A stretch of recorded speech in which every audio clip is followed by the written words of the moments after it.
Welcome to astro वेदिकशाला। आज हम combustion के बारे में समझेंगे।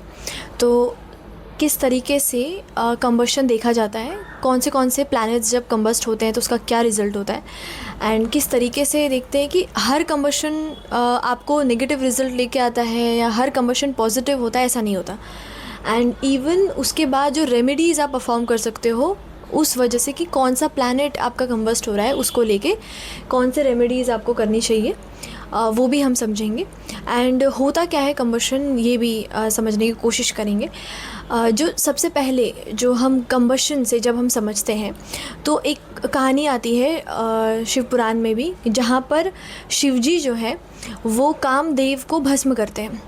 ये कहानी सभी को पता है, और वो भस्म इसलिए करते हैं क्योंकि कामदेव अपना बाण चलाते हैं और शिवजी उस समय तपस्या कर रहे होते हैं, और तो उस वजह से कामदेव पर वो अपना जो तीसरा आँख है वो खोलते हैं, जिससे वो जल जाते हैं। अब होता क्या है कि जिस तरीके से ये एक एक्ट होता है कि जिस तरीके से शिव के द्वारा कामदेव का भस्म होना, वैसे ही सूर्य जो है वो सत्य का प्रतीक है, यानी हम शिव भी कहते हैं। तो उनका जो वो कॉन्शियसनेस है वो जब किसी प्लैनेट के साथ बैठते हैं तो उनको उसी तरीके से भस्म या फिर जला देते हैं। या आप सोचो कि जब आप, क्योंकि आप सूर्य को देख सकते हो कि जब सूर्य के आसपास कोई भी आएगा तो वो जल ही जाएगा, वो भस्म ही हो जाएगा और एक नया कुछ नया बनेगा। उसी तरीके से सूर्य जिस तरीके से कंबस्ट करते हैं, वैसे ही शिवजी जो हैं वो कामदेव को भस्म करते हैं। तो इस कहानी से पता ये चलता है कि होता ही क्यों है, पर कंबशन ज़रूरी ही क्यों है कि कोई प्लैनेट कंबस्ट करता है, सूर्य कंबस्ट करता है, क्यों करता है। बिकॉज़ शिवजी ने भी क्यों किया भस्म। जब भी कोई चीज़, जैसे मान लो कि आपका शुक्र है जो कंबस्ट हो रहा है, शुक्र आपके प्यार, आपके चीज़ों को महसूस करने की शक्ति, इंजॉय करने का, हारमनी, इवन जो चीज़ें आपको जो खूबसूरती होती है चीज़ों में, ठीक है, उनको देखना, उनको समझना, उनको महसूस कर पाना, प्यार को महसूस कर पाना, जो जो इच्छाएं हैं उसको जी पाना, ठीक है, जीवन में जो भी मटेरियलिस्टिक सुख है उनको जी पाना। होता ये है कि ये शुक्र की जो चीज़ें हैं ये अपने आप में ख़राब नहीं है, वरना ये होती नहीं। जब आप इन सभी चीज़ों की जब हम अनुभूति करते हैं, तो जब कभी हमारा कॉन्शियसनेस मतलब जब हम वो चीज़ों को इतना आगे बढ़ जाते हैं करते हुए कि हम बहुत ज़्यादा उसके मोह में पड़ जाते हैं और हमें समझ में भी नहीं आता कब वो हमारे कॉन्शियसनेस पर हावी होने लग जाता है।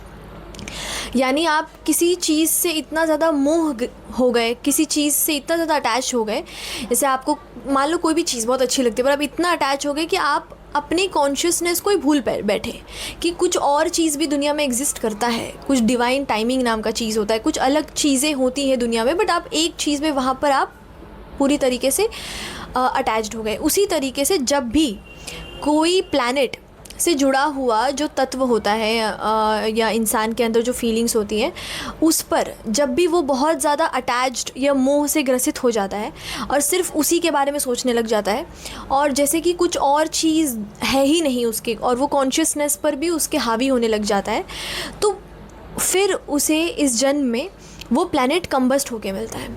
उसी तरीके से जैसे शिवजी कामदेव को भस्म करते हैं ताकि वो, क्योंकि शिव जो है वो कॉन्शियसनेस है, जब उस पर हावी होने लगे, जब कॉन्शियसनेस पर हावी होने लग जाते हैं, तब उसका भस्म होना तय होता है। उसी तरीके से जो शिव है वो डिवाइन टाइमिंग रिप्रेजेंट कर रहे थे कि अभी समय नहीं आया है जिस चीज़ के लिए कोई आया है, और वहाँ पर कामदेव जो है वो अपने वो डिवाइन टाइमिंग को मैच नहीं कर रहे थे। उस तरीके से अगर कोई भी कॉन्शियसनेस पर हावी होने आता है तो वहाँ पर कॉन्शियसनेस उसको भस्म कर ही देती है, वहाँ पर चेंजेस आना ज़रूरी होता है। इसीलिए कोई भी प्लैनेट जब अगर आपका कंबस्ट है तो ये पहली बात तो एक बहुत बड़ा स्पिरिचुअल प्रोसेस होता है। स्पिरिचुअल प्रोसेस इसलिए होता है बिकॉज़ यहाँ पर वो प्लैनेट का ट्रांसफॉर्मेशन होना अब तय है। यानी वो प्लैनेट अब ये बिल्कुल उसी तरीके से जैसे एक छोटा सा बच्चा हो और उसे आपने एक मान लो गुड़िया लाके दे दिया, अब उसके पास वो टेडी बियर है और वो उसके साथ है। अब जब तक वो टेडी बियर है तब तक ठीक है, कोई प्रॉब्लम नहीं है, पर उस टेडी बियर की वजह से ना वो खाना खा रहा है, ना वो कोई और काम कर रहा है, ना वो पढ़ाई कर रहा है, कुछ नहीं कर रहा है, बस वो उस टेडी बियर में उलझा हुआ है। ये होता है मोह, कि ठीक है, अपनी जगह पे सारे जो चीज़ें हैं बहुत सही है अपनी जगह पर, शुक्र का भी उतना ही रोल है, हर एक प्लैनेट्स का उतना ही रोल है, आपके लाइफ में हर एक एरियाज़ ऑफ लाइफ का उतना ही रोल होता है, इंपॉर्टेंस। लेकिन जब आप एक चीज़ पर अटैच हो जाते हो, मोह से बन जाते हो, और आपको समझ में नहीं आता कि कुछ और है जो चीज़ें हैं दुनिया में जो करनी ज़रूरी है, आपके कॉन्शियसनेस पर भी वो हावी होने लग गया, तो वो बच्चे से अगर आप वो टेडी बियर छीन लो तो उसको कितना बुरा लगेगा। वैसे ही कंबस्ट प्लैनेट होता है कि वो प्लैनेट ऐसा नहीं होता कि आपके अंदर शक्तियाँ नहीं होती या कुछ टैलेंट नहीं होता उस प्लैनेट के अकॉर्डिंग। जैसे अगर बुध कंबस्ट है तो आपके पास बहुत दिमाग है, दिमाग की कमी नहीं होगी, ना बुद्धि की कमी होगी, पर जिस तरीके से वो छोटे बच्चे से टेडी बियर लिया हो उसी तरीके से अपॉर्चुनिटीज़ की कमी आ जाती है। मतलब एज इफ़ कि वो बच्चे के पास हाथ है, उससे हाथ नहीं ले लिया गया है, ना ही उससे कोई और चीज़ें छीन ली गई हो जिससे वो उसको इन्जॉय ना कर पाए उस टेडी बियर को, लेकिन उससे वो टेडी बियर ही ले लिया गया बिकॉज़ वो उससे इतना ज़्यादा अटैच हो गई थी कि अब उसको उससे ले लिया गया है। और अब वो उसके बिना जी कर ये समझ सकती है कि किस तरीके से बाकी चीज़ें लाइफ में इम्पॉर्टेंट थी जो उसने निगलेक्ट किया था। सो होता ये है कि जब भी कोई प्लैनेट कंबस्ट होगा, सिंपल है कि वो जो चीज़ें हैं, जो भी वो प्लैनेट जिस चीज़ को रिप्रेजेंट करता है, सबसे पहले तो उसके नेचुरल सिग्निफिकेशंस, ठीक है, उसके जो नेचुरल जो नैसर्गिक गुण होते हैं वो आपसे ले लिए जाते हैं। मतलब आपके पास सारे टैलेंट होंगे, जैसे फॉर एग्जांपल अगर आपका बुध कंबस्ट है तो आपके पास बुद्धि होगी, आपके पास बहुत दिमाग होगा, उसकी कमी नहीं होगी, बट जो अपॉर्चुनिटीज़ है बुध से जुड़े हुए वो आपको देरी से मिलेंगे, वो आपको आसानी से अब मिलेंगे ही नहीं। अब ये सिर्फ इतना आसान नहीं है देखना, इस पर भी डिपेंड करता है कि सूर्य बहुत डिपेंड करता है कि कौन से घर का स्वामी, वो हम समझेंगे। बट उससे पहले एक नेचुरल सिग्निफिकेशंस की अगर हम बात करें सबसे पहले, फिर हो गया हाउस सिग्निफिकेशंस जो हम समझेंगे कि लॉर्डशिप कैसे रूल करता है। बट अगर जैसे बुध कंबस्ट है तो आपके पास बुद्धि होगी, आपके पास दिमाग होगा, सब कुछ टैलेंट होगा, ऐसा नहीं होगा, बट देन फिर भी आप उन चीज़ों को वो चीज़ों की जो अपॉर्चुनिटीज़ होते हैं ना, वो जितने अच्छे मिल सकते थे ना वो आपको नहीं मिलेंगे, वो आपसे एक तरह से ले लिए जाएंगे ताकि आप उसमें कुछ बेटर कर पाओ, ठीक है, उसके बिना कुछ कर पाओ, मतलब अपने एक्स्ट्रा एफर्ट दे पाओ। जैसे शुक्र अगर आपका कंबस्ट है तो प्यार, लव, रोमांस, इवन जो भी सुख सुविधाएं होती है, लग्जरीज होती हैं लाइफ में, वो आपसे अब उतनी आसानी से आपको मिलने नहीं वाली। आपके पास टैलेंट होगा, क्रिएटिव टैलेंट भी, बट फिर भी आप उसको बहुत अच्छे से परफॉर्म नहीं कर पाओगे। इवन आपका जो चंद्रमा है, ठीक है, जब वो बहुत साथ होता है तो ऑफकोर्स जैसे हम जानते हैं कि इमोशनली इंसान अपने आप को एक्सप्रेस नहीं कर, ऐसा नहीं कि उसके पास इमोशंस है नहीं या उसको दुख नहीं होता, दर्द नहीं होता, बट वो एक्सप्रेस ही नहीं कर पाएगा। वैसे ही जो गुरु है, ठीक है, जब वो कंबस्ट होता है तो ज्ञान बहुत ज़्यादा होता है, बिकॉज़ वो वही चीज़ था जो आपने बहुत ज़्यादा जिस चीज़ पर अटैच थे, इतना ज़्यादा कि अब आपसे वो ले लिया गया है। अब आपके पास सारा ज्ञान होगा बट फिर भी वो अपॉर्चुनिटी नहीं होगी और उस तरीके की सिचुएशंस आप उसको कर ही नहीं पाओगे, उसको बयान नहीं कर पाओगे, एक्सप्रेस नहीं कर पाओगे। इवन जो शनि है जब वो कंबस्ट होगा तो ये आपके करियर से रिलेटेड होगा कि आपके पास अपॉर्चुनिटीज़ जो है उसमें प्रॉब्लम आएगी। इवन जब मंगल है तो वो भी आपको मंगल से जुड़े हुए, जैसे आपके जो इवन जो आपका जो भी आप करने वाले हो, जो भी आप एक इनिशिएट करते हो ना कोई चीज़, सो आपके पास पूरी सब कुछ होगा कि उसको कैसे इनिशिएट करें, बट फिर भी आपके अंदर ना वो इनिशिएट करने का पावर ही नहीं आएगा कि आप वो कैसे करो, वो अपॉर्चुनिटीज़ आपको नहीं मिलेगी। और ऐसा नहीं है कि हमेशा ऐसा रहता है, इसका एक टाइमिंग होता है। जैसे स्पेशली हम वो डील करेंगे कि कैसे जब भी कोई ग्रह का जब एक पीरियड क्रॉस हो जाता है, ठीक है, जैसे फॉर एग्जांपल मेच्योरिटी पीरियड आ जाता है, जैसे शुक्र का 27 है, सो उसके बाद अगर उस प्लैनेट के जो फ्रेंड्स हैं वो उनको देख रहे हो तो वो बहुत अच्छे तरीके से अपने आप को रीगेन कर लेता है। सो होता ये है कि आपका जो कंबस्ट प्लैनेट है वो बस ये दिखाता है कि आपके अंदर उस प्लैनेट से जुड़ी सब कुछ चीज़ें हो, सारी चीज़ें हो, कैपेबिलिटीज़ हो, सारी कैपेबिलिटीज़ हो, ठीक है, ऐसा कुछ नहीं जो आपके पास नहीं है, कोई टैलेंट की कमी नहीं होगी, पर फिर भी आपको उस चीज़ों को लेने में डिफ़िकल्टीज़ आएगी, डिलेज़ होगा, आपको वो आसानी से मिलेगा नहीं, क्योंकि एज इफ़ कोई उससे आपको रिस्ट्रिक्ट कर रहा है, लेके बैठा है, नहीं दे रहा है। वो आपको तभी देगा जब आप उसका काम करोगे, कुछ और काम करोगे। जैसे एक छोटा बच्चा, जब तक आप खाओगे नहीं आपको टेडी बेयर मिलेगा नहीं। तो उसी तरीके से जब तक आप खाना नहीं खाते हो आपको टेडी बियर नहीं देती है मम्मी, वैसे ही इस तरीके से होता है कि आपको चीज़ें मिलेगी ही नहीं दूसरी, जब तक आप सूर्य का काम नहीं करते आपको चीज़ें नहीं मिलेगी जो वो प्लैनेट सिग्निफाई करता है।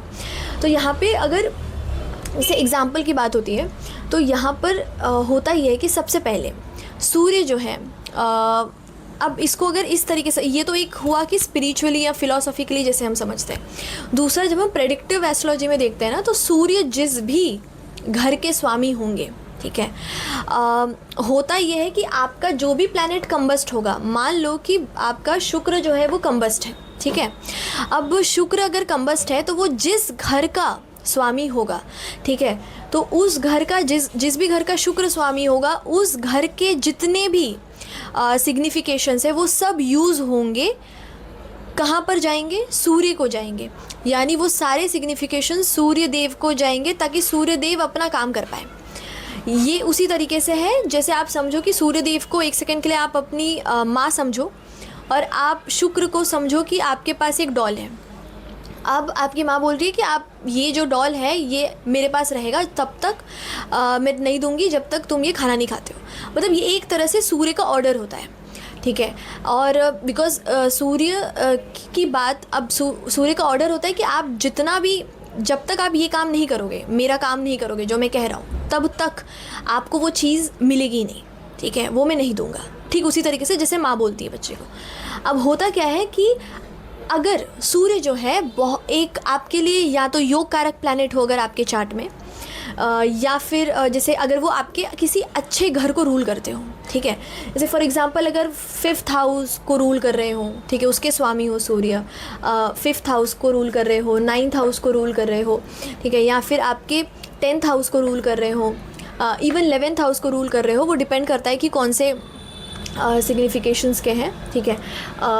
अब यहाँ पर या फिर 4th हाउस को रूल कर रहे हो, 2nd हाउस को रूल कर रहे हो, ये अब कुछ हाउस होंगे ऐसे, जैसे 2nd है, 11th हाउस है, ये पूरी तरीके से उतना बेनिफिट नहीं होता, जैसे एक मार्क भी बन जाता है और 11th हाउस आपके हेल्थ में प्रॉब्लम देता है। लेकिन फिर भी अगर ऐसे घर 6, 8, 12 हाउस को छोड़कर, ओके, एंड 6, 8, 12 हाउस को छोड़कर एंड इवन 3rd, 7th किसी चीज़ में 2nd हाउस भी, जब अगर वो मारक है तो वो डिपेंड करेगा, हम बाद में देखेंगे। लेकिन अगर अच्छे घर का स्वामी हो सूर्य, ठीक है, या लग्न का ही लॉर्ड हो, तो अगर वो कंबस्ट भी करता है तो वो आपके लिए बेनिफिट ही देता है।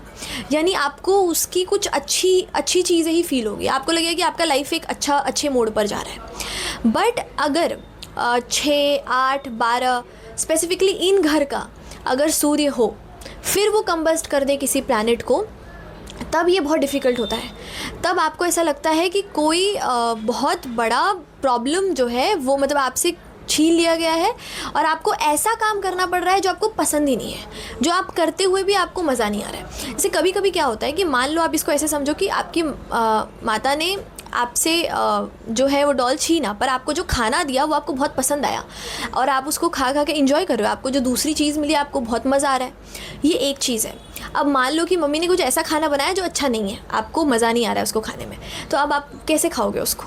उस तरीके से होता है कि जब सूर्य अच्छे घर का स्वामी ना हो तो आपको वो काम करने में मज़ा ही नहीं आ रहा है, आपको बिल्कुल भी अच्छा नहीं लग रहा है, बट आपको वो करना पड़ रहा है। बट जहाँ पर अगर सूर्य अच्छे घर का स्वामी हो तो फिर भी आपको भले ही वो चीज़ ना मिला हो जो आपको चाहिए, जैसे उस प्लैनेट के सिग्निफिकेशंस आसानी से ना मिल रहे हो, बट आपको फिर भी मज़ा आ रहा होगा।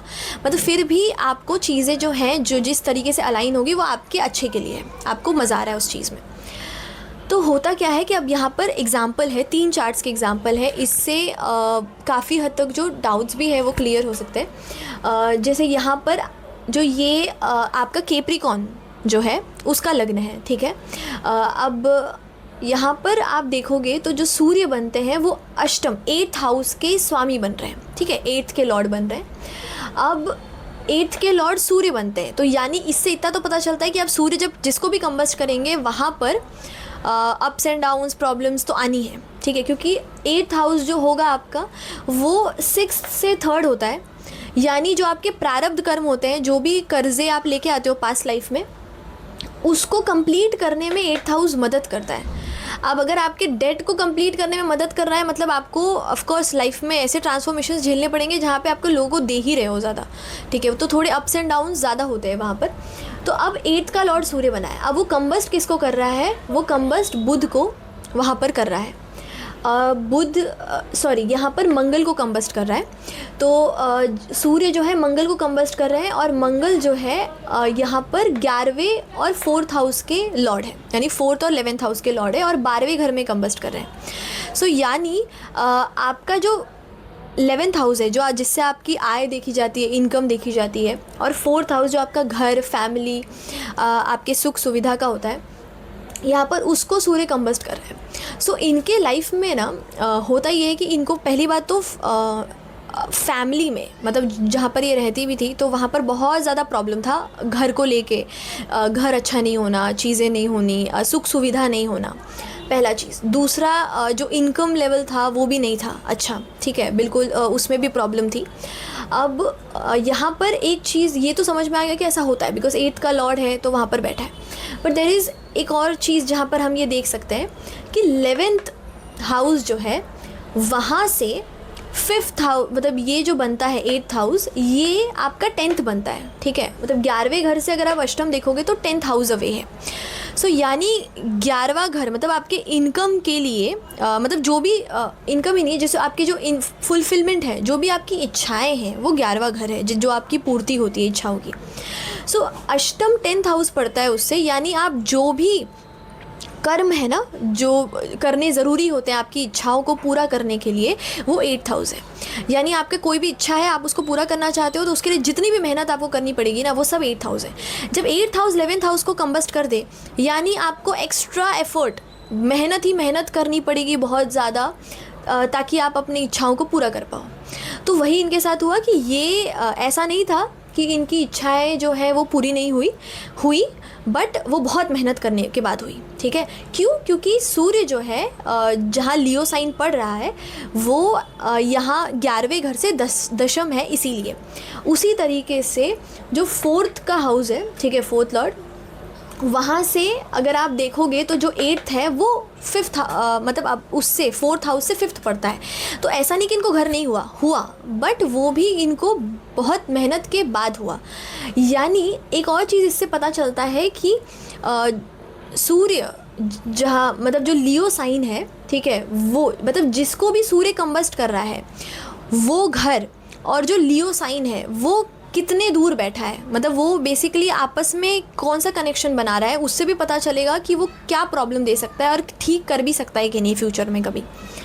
सो जब सूर्य यहाँ पर कंबस्ट कर रहा है तो ऑफकोर्स यहाँ पे प्रॉब्लम हुआ, एंड देन उनको वो रिजल्ट मिला, और वो 12वें घर में बना है, इसीलिए ये सारी सुविधा जो भी उनको मिली वो अपने जगह से दूर रह के मिली, यहाँ पर नहीं मिली।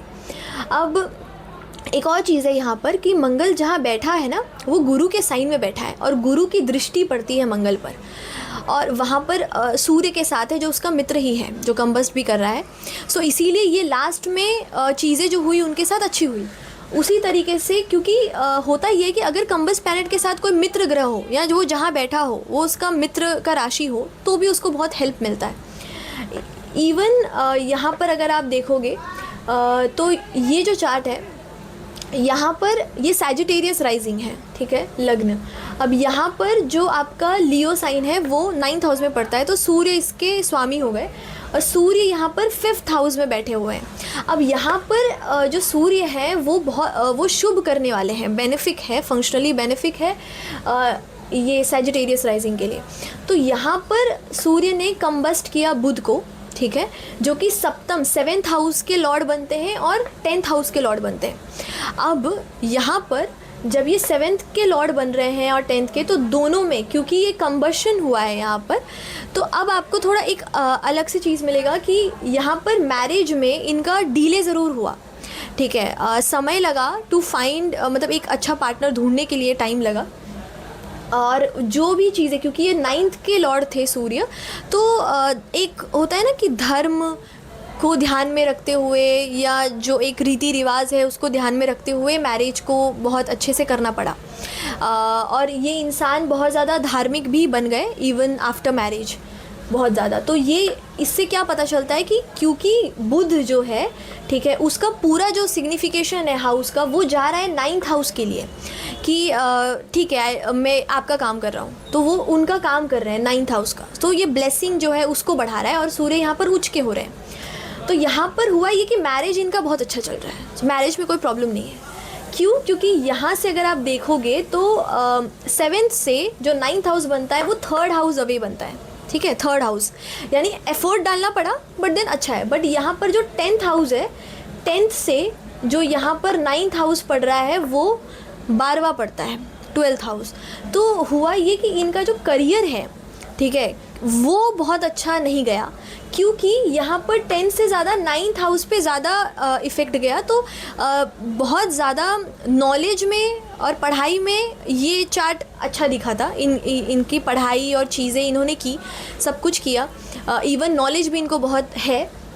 बट जो करियर की बात होती है, जहाँ काम करने की बात आती है, तो वो जो चीज़ें हैं वो उतनी फ्रूटफुल नहीं हुई क्योंकि उसकी ज़रूरत भी नहीं है, ठीक है। तो ऐसा नहीं है कि वो पछता रहे हैं या नहीं कर पाए या बुरा लग रहा है, ऐसा नहीं है। वो पर्सन बहुत इंजॉय करती है, तो she is fine with that जो भी चल रहा है। सो यहाँ पे वो इसलिए है क्योंकि ये 9th का स्वामी बनता है सूर्य। तो बहुत इंपॉर्टेंट होता है कि सूर्य कौन से घर का स्वामी है। तो इवन दो आप कोई चीज़ जैसे मैंने वही एग्जांपल दिया कि आपकी मम्मी ने आपका टेडी बेयर ले लिया, बट आपको जो खाना मिला वो बहुत अच्छा मिला है, आपको बहुत खुशी हो रही है बाकी चीज़ें करके। सो आपको कुछ बुरे परिस्थिति में नहीं डाला गया है जिसमें आप थे, आपको उससे बेटर ही फील हो रहा है। तो वैसा चीज़ होता है। अब वहीं पर यहाँ पर एक और चीज़ है कि जैसे इस चार्ट में अगर हम देखते हैं तो ये एक ऐसा चार्ट है जहाँ पर थोड़े नेगेटिव ज़्यादा हुए हैं, ठीक है। अब यहाँ पर ऐसा क्यों हुआ? क्योंकि पहली बात तो ये पाइसेस साइन है, ठीक है। अब पाइसेस साइन के लिए सूर्य जो है वो 6th के लॉर्ड है, ठीक है। अब यहाँ पर क्योंकि ये 6th के लॉर्ड बनते हैं सूर्य, तो ये रोग, ऋण, शत्रु ये सब लाने वाले होते हैं। जो भी प्रारब्ध में जो भी ऐसी चीज़ें होंगी लाइफ में जो आप देने आए हो लोगों को, आपको पता भी नहीं है कि क्यों दे रहे हो, क्योंकि वो पिछले जन्म का है पर आपको देना पड़ रहा है, तो वो उसके स्वामी है, तो वो कितना कठिन तो हो ही सकता है। अब यहाँ पर क्या है कि ये 7th के लॉर्ड जो हैं बुध बनते हैं, मतलब सूर्य जो है कंबस्ट कर रहे हैं बुध को, और बुध यहाँ पर 7th के लॉर्ड बनते हैं और यहाँ पर 4th के लॉर्ड बनते हैं, ठीक है। ये दोनों के स्वामी बुध बन रहे हैं जो कि कंबस्ट हो रहा है। अब यहाँ पर हुआ ये कि 7th का और 4th का लॉर्ड है। अब 4th से तो जो लियो बैठा है वो 3rd हाउस अवे है, ठीक है। तो यहाँ पर घर में तो प्रॉब्लम हुआ, घर लेने में, चीज़ों में, लेकिन वो इतना बुरा नहीं था। फिर भी वो सुख सुविधा बीच बीच में मिली, एफर्ट ज़्यादा डालना पड़ा, मिली।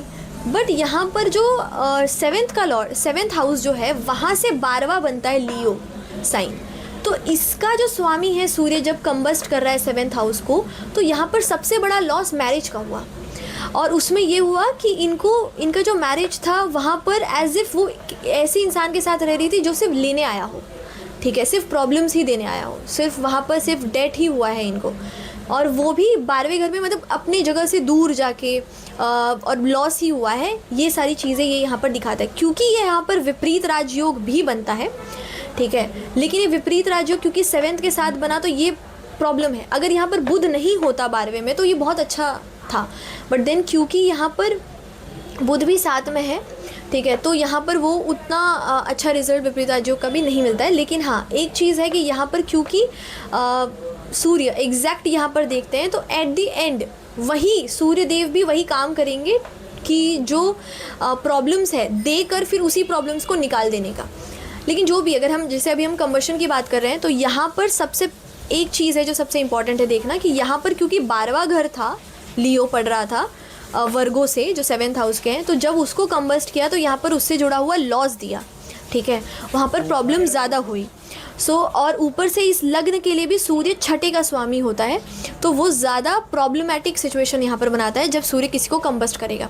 तो उसी तरीके से सूर्य अगर अब यहाँ पर तो देखेंगे तो ये शनि के साइन में है, Aquarius, Budh, and even Shani की जो दृष्टि है, ठीक है, वो भी पड़ती है वहाँ पर मित्र की। बट क्योंकि वो शनि की दृष्टि है तो देर से चीज़ें उनको हेल्प मिलेगी, बट मिलेगी ज़रूर क्योंकि वो मित्र है, तो उनको शनि के द्वारा मदद भी ज़रूर मिलेगी क्योंकि यहाँ पर मित्र के साइन में बैठे हैं, शनि की दृष्टि है, तो एट द एंड कुछ फ़ायदा भी इनको हुआ, ठीक है, जिससे वो बच भी गए। सो इवन यहाँ पर क्या होता है ना कि बहुत इंपॉर्टेंट है सबसे पहले कि कंबस्ट सूर्य जो कंबस्ट करेंगे, ठीक है, यानी आपके जो सूर्य हैं वो आपके लग्न के लिए क्या है, सबसे पहले तो ये इंपॉर्टेंट है, वो आपके लिए फंक्शनली बेनिफिक है या मैलेफिक है, ये देखना पहले बहुत ज़रूरी है, पहला पॉइंट। दूसरा कि आपने जब वो भी देख लिया ना, इतने आप एश्योर हो सकते हो कि लास्ट में आपको जो भी रिजल्ट मिलेगा यू विल बी हैप्पी। भले ही कुछ चीज़ों मतलब इससे इतना पता चलेगा कि जिस भी सिग्निफिकेशंस जिस भी प्लैनेट को कंबस्ट कर रहे हैं वो जिस घर को रूल करते होंगे वो घर से जुड़े हुए चीज़ों को और उस प्लैनेट से जुड़े हुए चीज़ों को आप सूर्य के सिग्निफिकेशंस को बढ़ाने की काम करोगे, उस चीज़ों को और बढ़ाओगे। पर इसका मतलब ये नहीं है कि वो सिग्निफिकेशन पूरी तरीके से ख़त्म हो जाएगा, ये नहीं होगा अगर आपका सूर्य जो है वो आपके फंक्शनली बेनिफिक हो आपके लिए, ठीक है। और ये भी देखना है कि जब कोई प्लैनेट कंबस्ट हो रहा है तो कई बार अगर मान लो उसके मित्र प्लैनेट आसपास बैठे हैं या वो मित्र के साइन में या अपने घर में बैठा हो तो भी उसके सिग्निफिकेशंस ख़त्म नहीं होंगे पूरी तरीके से। वो ऐसे आप समझो कि कुछ समय के लिए लिया है, उनको वापस मिल जाएगा, ठीक है। कुछ समय के लिए उस बच्चे से टेडी बेयर लिया है, उसको थोड़ी बाद में जब वो मैच्योर होगा प्लैनेट आपको वो चीज़ वापस दे दिया जाएगा, पर तब तक नहीं। लेकिन अगर सूर्य बेनिफिक भी है तो जब तक आप वो कर रहे हो तब भी आप खुश ही रहोगे, तो उस तरीके से जो है वो रिज़ल्ट आपको मिलेगा।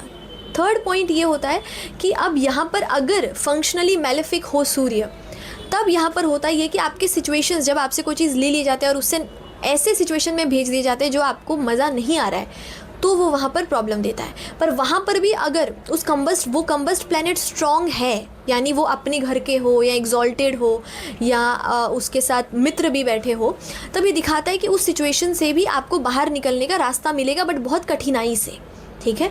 तो उस तरीके से हम देख सकते हैं और ये सारे प्लैनेट्स के रिजल्ट मिलते हैं, चाहे बुध भी कंबस्ट हो, शुक्र भी कंबस्ट हो, कोई भी कंबस्ट हो, उससे जुड़ा हुआ रिजल्ट आपको मिलेगा वहाँ पर। कई बार क्या होता है ना कि कंबशन में एक चीज़ ये भी इंपॉर्टेंट है कि प्लैनेट का डिग्री, अगर मान लो कि कोई प्लैनेट कंबस्ट हो रहा है बट उसका डिग्री जो है वो सूर्य से ज़्यादा है, कम नहीं है, तो ये दिखाएगा कि सूर्य से वो दूर जा रहा है, यानी वो कंबशन ख़त्म करके आगे बढ़ रहा है। सो कई बार जब कंबशन ख़त्म करके आगे बढ़ता है ना, तो ये भी दिखाता है कि आपके लाइफ में सिचुएशंस जो है वो बेटर दिखाता है उससे। अगर वहाँ पर फिर कैसा भी सूर्य बैठा हो, ये एक्चुअली दिखाता है कि बेटरमेंट, ठीक है, इसमें आपको चीज़ें मिल जाएगी जो भी आपकी चीज़ है। बट अगर वो कंबशन की तरफ जा रहा है, सूर्य की तरफ, तो ये दिखाता है कि अभी आपका प्योर होना बाकी है, एक ट्रांसफॉर्मेशन होना बाकी है। जैसे कि मैंने आपको बताया कि क्यों कंबस्ट होता है प्लैनेट, एक ट्रांसफॉर्मेशन के लिए ही होता है, ताकि चेंजेस आ पाए। जिस चीज़ों को आपने इग्नोर किया है वो करो पहले, फिर आप उसको करो। तो उस तरीके से वो चीज़ें आपको पहले लॉस देखने को मिलेगा। मतलब अगर कोई प्लैनेट कंबशन की तरफ बढ़ रहा हो, सूर्य की तरफ बढ़ रहा हो, तो उसको सबसे पहले लाइफ में चीज़ों के लॉस उसको देखने मिलेंगे कि कुछ चीज़ें उससे छीनी जा रही है, उसको नहीं मिल रही। बाद में जब वो कंबशन पूरा कर लेगा वो एज ए पर्सन बहुत चेंज हो जाएगा, एंड उसके बाद उसको समझ में वो सारे सिग्निफिकेशन जब पूरे कर लेगा सूर्य का, जब वो सी चीज़ें हो जाएगी तब उसको वो चीज़ें वापस मिलेगी।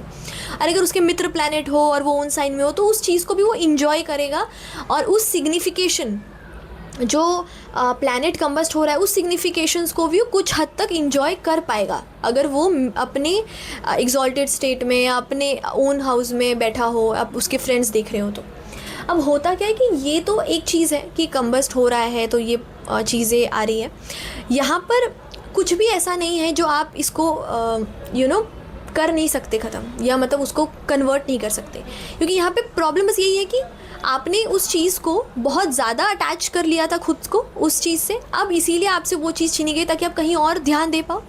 अब इस पैटर्न को आप चेंज कर सकते हो अपने माइंड में। अगर आप पैटर्न चेंज कर लोगे सोचने का तरीका, तब ऑटोमेटिकली आपको उतनी प्रॉब्लम नहीं होगी और आपको ऑटोमेटिकली चीज़ें जो है वो मिल जाएगी। अब यहाँ पर ना आप उसके लिए कुछ रेमेडीज़ कर सकते हो जो बहुत काम करती हैं, ठीक है। जैसे यहाँ पर अगर सबसे पहले अगर आपका बुध, लेट्स से आपका बुध अगर कंबस्ट है, तो आप चतुर्थी जो तिथि आती है, ठीक है, उस दिन अगर आप फास्ट करते हो, शुक्ल पक्ष का जब चतुर्थी आए, तो इससे आपके बुध को बहुत बल मिलता है, ठीक है, और वो उस कंबशन से उसको निकलने में भी मदद मिलती है। इवन जब शुक्र अगर आपका कंबस्ट हो, तब त्रयोदशी, शुक्ल पक्ष के त्रयोदशी में व्रत करने से फ़ायदा मिलता है। त्रयोदशी वही तिथि है शुक्ल पक्ष का जहाँ पर कामदेव की पत्नी ने उनके अपने पति के लिए व्रत रखा था, ताकि तपस्या की थी ताकि उनको वापस से देह मिल सके। तो इसीलिए शुक्र जब कंबस्ट हो ना, तब त्रयोदशी, शुक्ल पक्ष का त्रयोदशी बहुत फ़ायदा देता है व्रत करना।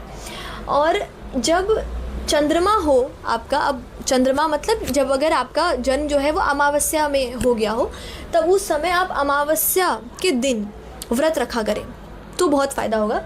इवन जब आपका गुरु अगर कंबस्ट हो रहा है तो पंचमी जो तिथि होती है शुक्ल पक्ष की, तब आप व्रत रखें। एंड जब आपका शनि कंबस्ट हो रहा हो तो पूर्णिमा के दिन करें, तो जब फुल मून होगा तब व्रत रखें। और जब मंगल हो आपका कंबस्ट तब एकादशी के दिन व्रत रखें। अब ये सभी दिन जब आप व्रत रखेंगे तो आपको शिवलिंग पर जाकर जल चढ़ाना बहुत ज़रूरी है। उस समय जब आप तिथि में व्रत रख रहे हैं उस समय आपको शिवलिंग पर जल चढ़ाना ही चढ़ाना है, बिकॉज़ ये जो पूरा चीज़ है, ठीक है, ये महादेव को जब आप जल चढ़ाते हो, जलाभिषेक करते हो, तो उससे जो कंबशन है वो प्लैनेट का ठीक होता है। तो यहाँ ये तिथि का व्रत रखने के साथ साथ उस तिथि के टाइम पे आपको शिवलिंग का अभिषेक भी सुबह जाकर व्रत शुरू होने के बाद आपको वो करना चाहिए। इससे जो कंबशन का इफ़ेक्ट है आपको एक बल मिलता है, ताकि आप जिस कारण से वो कंबस्ट हुआ है प्लैनेट, ऐसा कहते हैं ना, जब आप कोई चीज़ कर रहे हो, गलती कर रहे हो, पर अगर उसके कारण को ही ख़त्म कर दो तो आपने कोई चीज़ें की, अब आप किसी चीज़ से अटैच थे, पर अगर आप उसके कारण को ही ख़त्म कर दो, समाप्त कर दो, आपको समझ में आ जाए, ठीक है, तब ऑटोमेटिकली वो चीज़ें आपको मिल जाती है। क्योंकि लाइफ कभी आपको सज़ा नहीं देता, ऐसा कुछ भी नहीं है जहाँ पर आपको कोई पनिशमेंट दी जा रही हो। अगर आप उस चीज़ को ख़त्म कर दो, उस रीज़न को ही ख़त्म कर दो, मान लो आप अब टेडी बियर के लिए रो मत, आप जो बोल रही है माँ आपकी, आप वो कर लो, ठीक है।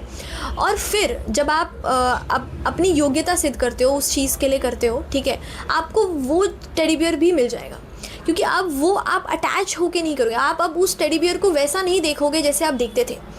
अब पहले जैसे आप उसको अटैचमेंट की तरह उसको उसी पर लगे हुए थे, अब आप उस तरीके से नहीं करोगे। अब आप बहुत ही मैच्योर तरीके से कॉन्शियस होके डिसाइड करोगे कि कब ज़रूरी है खेलना, कब नहीं है ज़रूरी। तो वो जो एक कॉन्शियस डिसीजन होता है ना, बस वो लाना ज़रूरी है। अगर वो आ जाता है तब वो सफरिंग भी ख़त्म हो जाती है। सो इस तरीके से अगर आप तिथि के दिन व्रत रखते हो तो ये आपको फ़ायदा देता है।